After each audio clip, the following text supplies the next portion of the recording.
People keep hyping up that Beijing brought an invincible fleet to the Shangri-La Dialogue, thumping their chests as the new, undisputed masters of the ocean.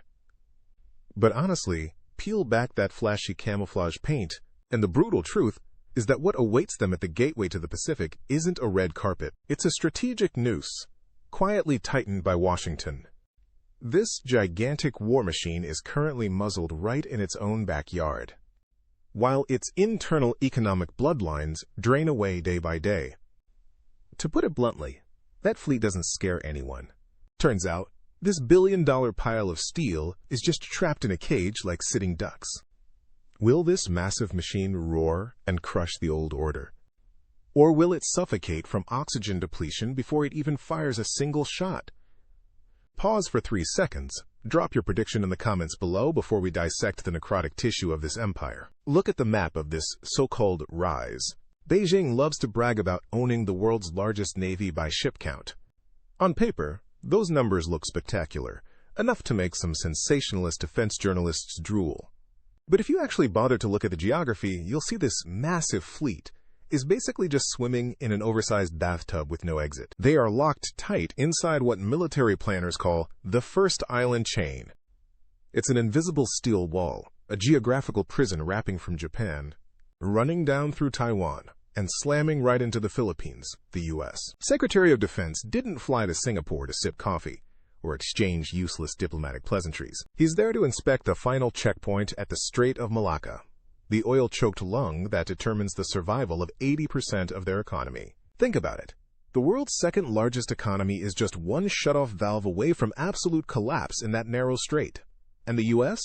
They've got it figured out. They just finished setting up 9 EDCA strongholds right on the Philippines flank, lining up from the Taiwan Strait all the way down to the South China Sea. Beijing's gateway to the Pacific is now bristling with radar stations and anti-ship missiles. With one push of a button from this allied network, that giant economic machine would be gasping for air from an energy famine. The brutal truth is that even if they build 1,000 more warships, they remain nothing more than a hostage, struggling inside a cage. To put it bluntly, their fleet isn't an expeditionary force. It's just glorified security detail for a surrounded fishbowl. Now, let's shove that flashy naval facade to the side and stare straight into what's actually happening inside the Beijing steel foundry.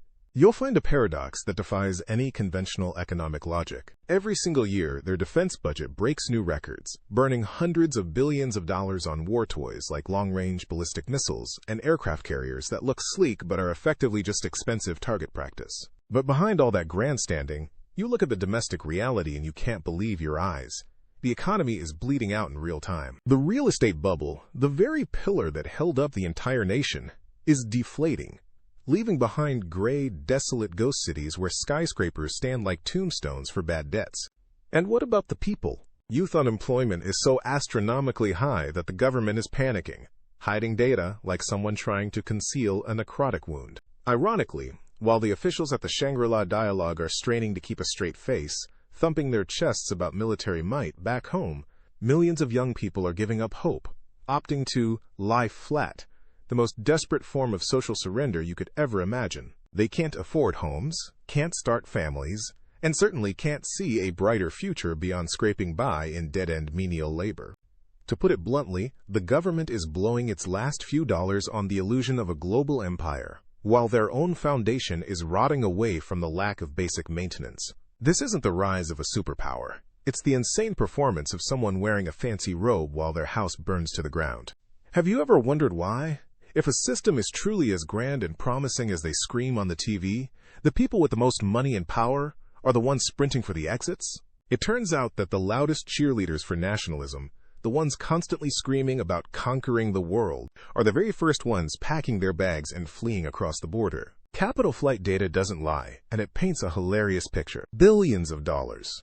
From the ultra-wealthy, the tech moguls and the elite families are flooding out of the country to set up family offices right in Singapore, the very destination they claim is an adversary, the very place where the U.S. is sitting comfortably and tightening its net.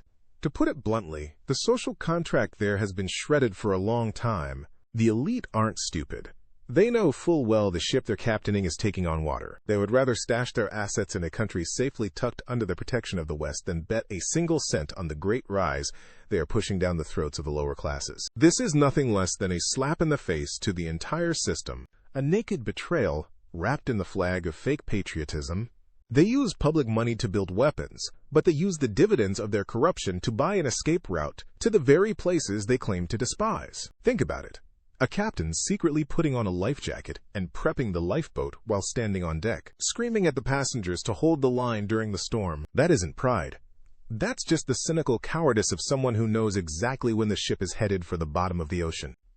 And here is the most hilarious part of the entire Shangri-La performance: the pathetic obsession with massive hunks of iron.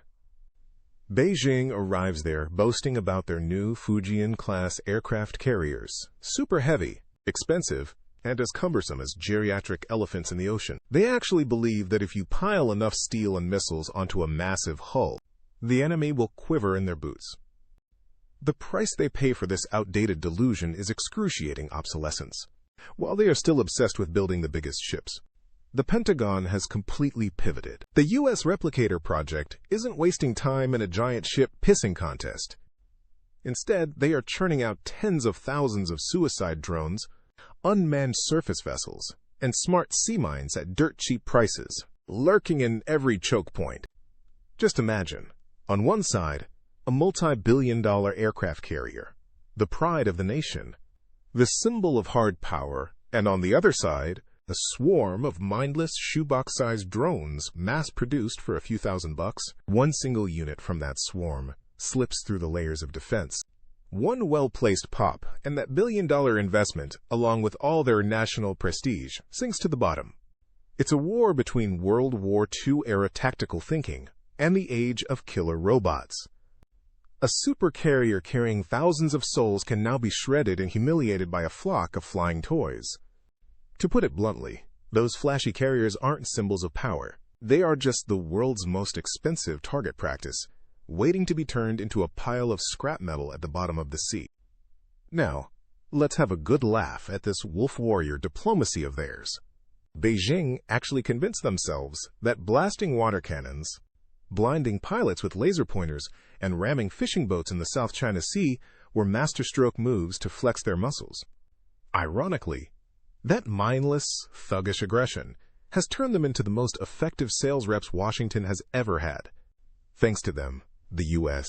hasn't spent a dime on advertising, yet they've closed historic defense deals left and right. Look at it. Nations with deep-seated historical baggage, like Japan and South Korea, have suddenly buried the hatchet to rush into each other's arms and sign unprecedented defense pacts with the Americans. The Philippines, which at one point was turning its back on the West, had no choice but to throw their bases open to the U.S. just because they couldn't stand the bullying from their overgrown neighbor anymore. The more they wave their fist in anger, the more they hand-deliver U.S. bases, radars, and missiles to be planted right on their own doorstep. It's a textbook example of a suicidal strategy. They thought they were projecting power, but they were just tightening the noose around their own necks by turning every neighbor into an enemy and making their greatest adversary the undisputed guardian of the region. The brutal truth is that their own hubris has written their indictment of total isolation. Nobody even needs to take them down. They are doing it to themselves with a level of arrogance that knows no bounds. To put it bluntly, every time their ships sail out to harass the neighbors, they aren't just embarrassing themselves. They are handing the entire region to the U.S. on a silver platter. A truly top-tier move in self-destruction. This 2026 Shangri-La Dialogue isn't the coronation stage for a rising hegemon. It's an early autopsy room for a fundamentally flawed strategy. The suffocating noose at the Strait of Malacca, the string of EDCA bases locked in around the Philippines, the swarms of invisible drones lying in wait, combined with the frantic exodus of elite capital, it has all coalesced into a perfect coffin for their dream of hegemony. The ghosts of fallen empires are haunting the halls, reminding us that collapse never arrives at the end of an enemy's barrel. It always begins with the rot of outdated thinking, the hubris of grand illusions, and the inner decay of the machinery itself. This giant doesn't need anyone to take it down. It is busy tangling itself in its own web. A beast trapped in a cage doesn't roar because it's powerful. It roars because it knows there's nowhere left to run. If you enjoyed this raw dissection, smash that subscribe button. Don't look away yet, because Beijing isn't the only empire rotting from the inside out. Click on the video popping up on your screen right now to see how the Wall Street elite are ruthlessly sucking the blood out of the American middle class. I'll see you at the next execution.